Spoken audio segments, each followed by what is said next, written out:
بسم اللہ الرحمن الرحیم۔ آج ہم ملت ابراہیم کا جو لفظ استعمال کیا گیا ہے اس سلسلے میں بات کریں گے۔ سورہ بقرہ آیت نمبر 135۔ ملت ابراہیم کا لفظ استعمال ہوا ہے اس آیت میں۔ ملت سے مراد طریقہ، راستہ، قانون۔ ملت کا مطلب ایک مرکز، ایک نقطہ اور ایک نصب العین کی طرف آنا ہے۔ یہی چیز الہ کے اندر بھی ہے۔ اس میں بھی ہر الہ سے نفی کی جاتی ہے اور پھر ایک اللہ کی طرف آیا جاتا ہے۔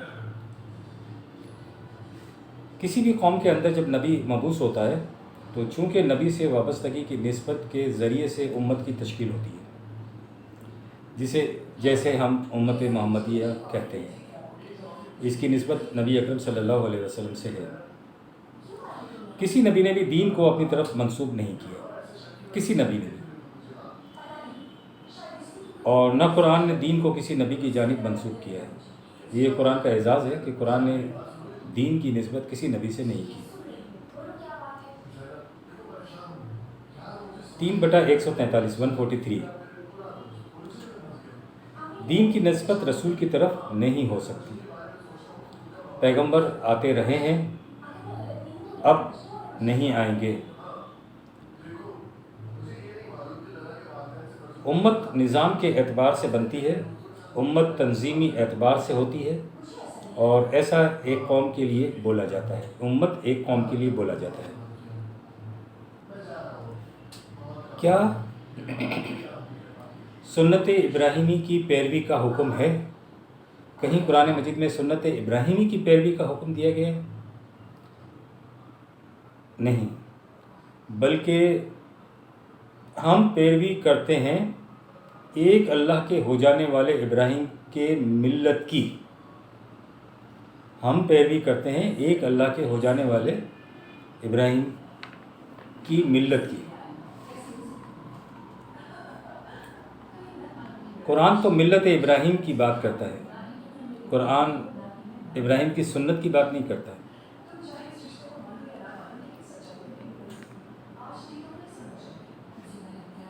دو بٹا 135 میں ہے، ایک ہی ملت ہے، ملت ابراہیمی، جس پر یہ پیغمبر صلی اللہ علیہ وسلم بھی گامزن ہیں یا اسی ملت میں سے ہیں۔ اور تمہارا یعنی یہود اور نصارہ دعویٰ شرک پر مبنی ہے۔ جب ملت ایک ہی ہے، یعنی یہود کی بھی، نصارہ کی بھی، قریشیوں کی بھی، عرب کی بھی، تو پھر قوانین خداوندی بھی ایک ہی ہیں۔ پھر کوئی خود کو قریشی کیوں نہ کہے، کوئی کسی کو یہودی اور کوئی کسی کو نصرانی کیوں نہ کہے، یہ تو گروہی فرقے ہیں۔ نہ دین کی نسبت ابراہیم علیہ السلام سے تھی اور نہ دین کی نسبت رسول کریم صلی اللہ علیہ وسلم سے ہے۔ دین تو اللہ تعالیٰ دیتا ہے، دین نبی کی وساطت سے ملتا ہے، جو کہ اب قرآن مجید کے اندر ہے۔ ہر پیغمبر کی امت اپنی ضرور ہوتی ہے، ہر پیغمبر کی امت ضرور اپنی ہوتی ہے، اس کی اپنی ایک قوم ہوتی ہے جو اس کی قوم میں سے نکلتی ہے۔ جو نبی کی امت ہوتی ہے، جو پیغمبر کی امت ہوتی ہے، وہ اسی کی قوم کے اندر میں سے نکلتی ہے، اور ایسا ایک نظام قائم کرنے کے لیے ہوتا ہے، یعنی جسے کہا جائے کہ ایسا نظام کے اعتبار سے ہوتا ہے، تنظیمی ضرورت کی وجہ سے ایسا کیا جاتا ہے کہ قوم میں سے ایک ملت نکالی جاتی ہے۔ یہ اس کی قوم میں سے ایک قوم ہوتی ہے جس کو امت کہتے ہیں، جس کی نسبت اس نبی سے کی جاتی ہے۔ ملت نہ کوئی محمدی ہے، ملت تو محمدی ہو سکتی ہے، دین محمدی نہیں ہو سکتا۔ اور محمدی ہو یا عیسوی ہو یا یہودی ہو، سب کے سب اگر اللہ کے قوانین پر سر تسلیم خم کر رہے ہیں تو سب کے سب مسلم ہیں۔ اس صورت میں پھر کوئی بھی ایک دوسرے سے الگ نہیں ہے۔ آپ نے اکثر سنا ہوگا ہم کہتے ہیں دین محمدی، غلط ہے، دین اللہ ہوتا ہے۔ امت کا تعلق محمد سے تو ہو سکتا ہے، دین امت محمدیہ، دین کا تعلق نہیں ہوتا، دین تو ہوتا ہی دین اللہ ہے۔ آپ نے اکثر ایک بات سنی ہوگی فقہ النبی، یہ فقہ النبی کیا ہوتا ہے؟ فقہ القرآن ہے، قرآن کے اندر فقہ موجود ہے۔ یہ فقہ النبی کی اصطلاح کس کی ایجاد کر دی ہے؟ کیا قرآن نے دی ہے؟ یہ قرآن نے تو فقہ القرآن ہے۔ ہم سنت بھی بولتے ہیں، وہ کیوں بولتے ہیں؟ وہ اس لیے بولتے ہیں کہ ہم دین کا ماخذ رسول کو مانتے ہیں، ہمیں اس پر ایمان ہے۔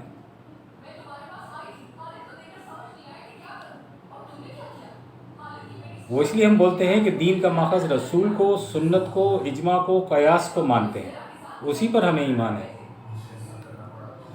اگر ایسا ہم کرتے ہیں تو اس کا مطلب یہ ہے کہ ہم شخصیت کی بات کرتے ہیں، ہم اللہ کی بات نہیں کرتے۔ ہم رسول کی شخصیت پر آ جاتے ہیں، ہم اللہ کے قرآن پر نہیں آتے۔ حالانکہ شخصیت کا حال تو قرآن مجید میں خود بیان کردہ ہے، 3/143 143۔ محمد صلی اللہ علیہ وسلم بھی خدا کا بھیجا ہوا ایک پیغمبر ہے۔ ماقبل جو پیغمبر آئے تھے، اگر ان کی طرح مر جائے یا ختم کر دیا جائے تو شخصیت تو ختم ہو گئی، تو کیا تم کفر کی طرف لوٹ جاؤ گے؟ یعنی اس بات سے یہ ثابت ہوتا ہے کہ دین اللہ قرآن مجید کے اندر ہے۔ تبھی اللہ تعالیٰ نے یہ بات کہی ہے کہ محمد مر جائے یا ختم کر دیا جائے تو شخصیت ختم ہو جائے گی، تو کیا تم الٹے پاؤں پھر جاؤ گے؟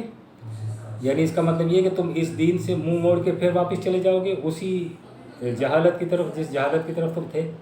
تو اس کا مطلب یہ ہوا کہ دین جو ہے اس کا ماخذ رسول نہیں ہوتا، اس کا ماخذ جو ہے وہ قرآن مجید ہے۔ یہ جو شخصیتیں ہوتی ہیں نا، یہ تو حکومت اور سلطنت کے اندر ہوتی ہیں، ان میں ان شخصیتوں کا ارتکاز ہوتا ہے۔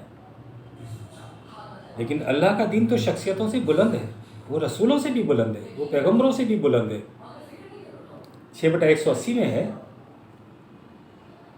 ہر رخ سے کٹ کر خالصتاً ایک نقطے پر اپنی توجہات کو مرکوز کرو، یعنی اس ذات بے ہمتا کی طرف یکسو ہو جاؤ۔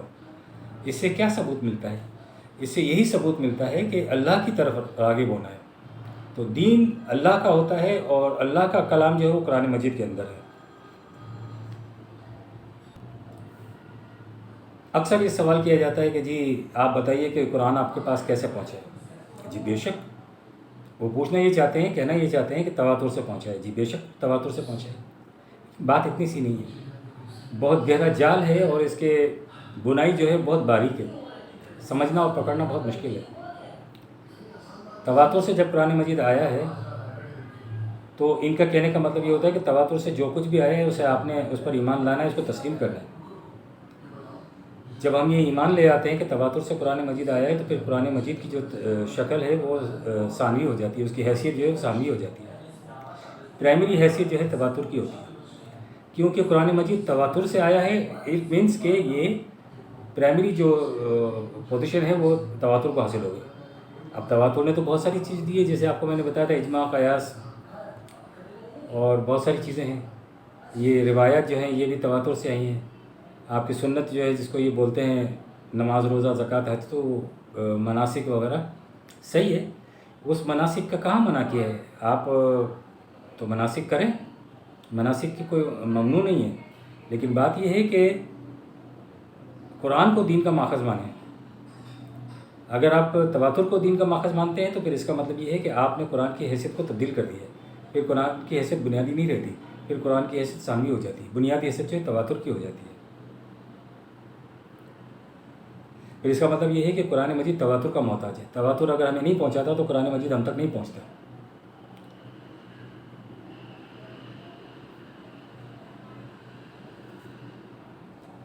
ایک یہ بات بھی کہی جاتی ہے کہ یہ جو پھر نماز وغیرہ کے جو یہ ہے مناسک حج کے، یہ پھر ان کی حیثیت کیا ہوگی؟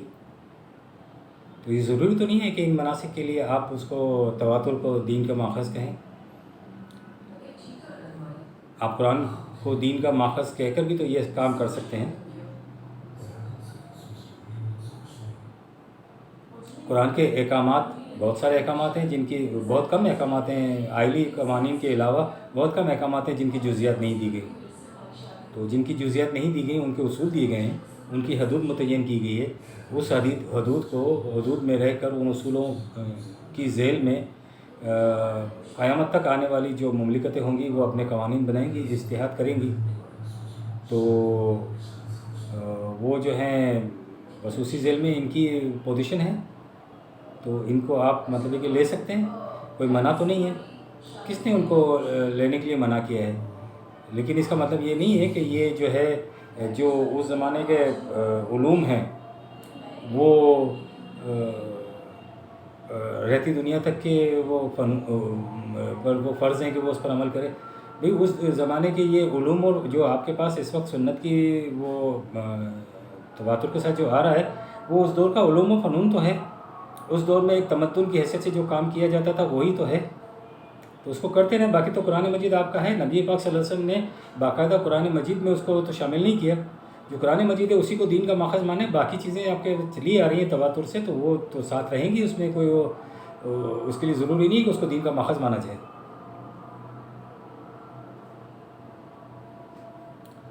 تاریخ سے جو بھی مواد حاصل ہوتا ہے، تواتر جس کا ثبوت مہیا کرتی ہے، جسے یہ لوگ سنت رسول کہتے ہیں.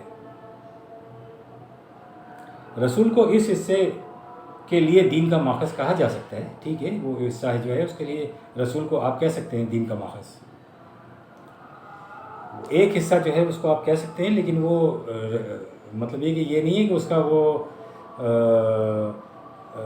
دین کا ماخذ دین اللہ جو ہے وہ آپ اس کو قرار دے دیں کہ یہ جو ہے اس حصے تک رسول ماخذ آپ مان سکتے ہیں، لیکن آپ اس کو ان مناسک کو آپ دین اللہ نہیں کہہ سکتے.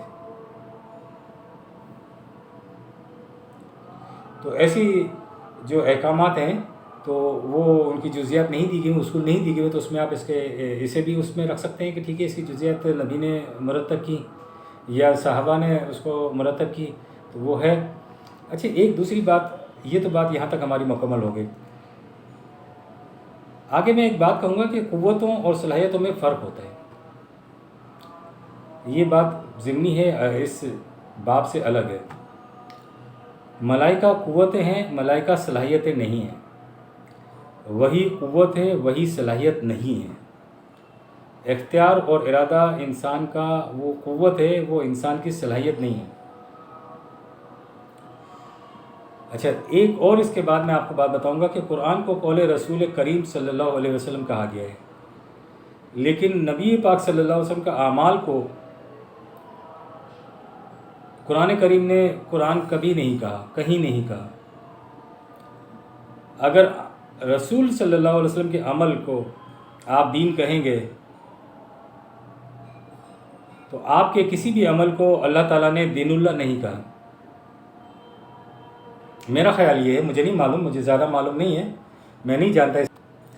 جہاں تک میں نے پڑھا ہے میں یہ سمجھتا ہوں کہ یہ اسی حد تک ہے.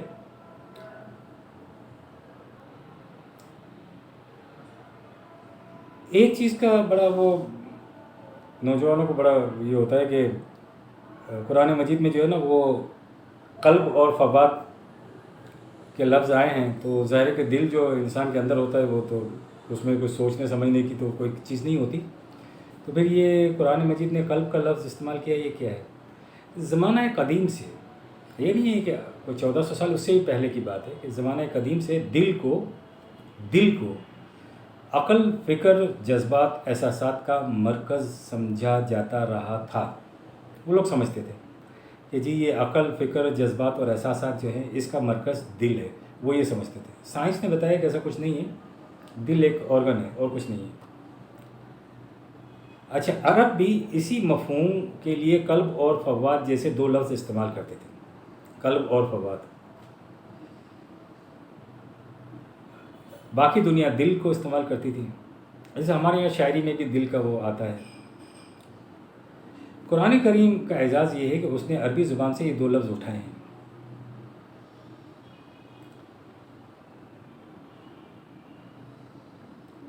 اور اس کو ہارٹ کے لیے، سائیکی کے لیے، مائنڈ کے لیے، عقل کے لیے، فکر کے لیے، جذبات کے لیے، احساسات کے لیے استعمال کیا ہے.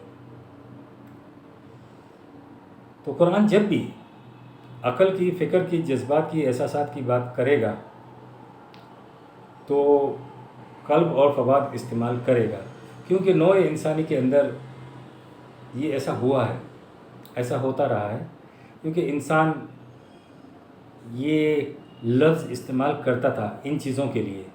تو قرآن نے بھی اسی کو لیا اور اس کو استعمال کیا.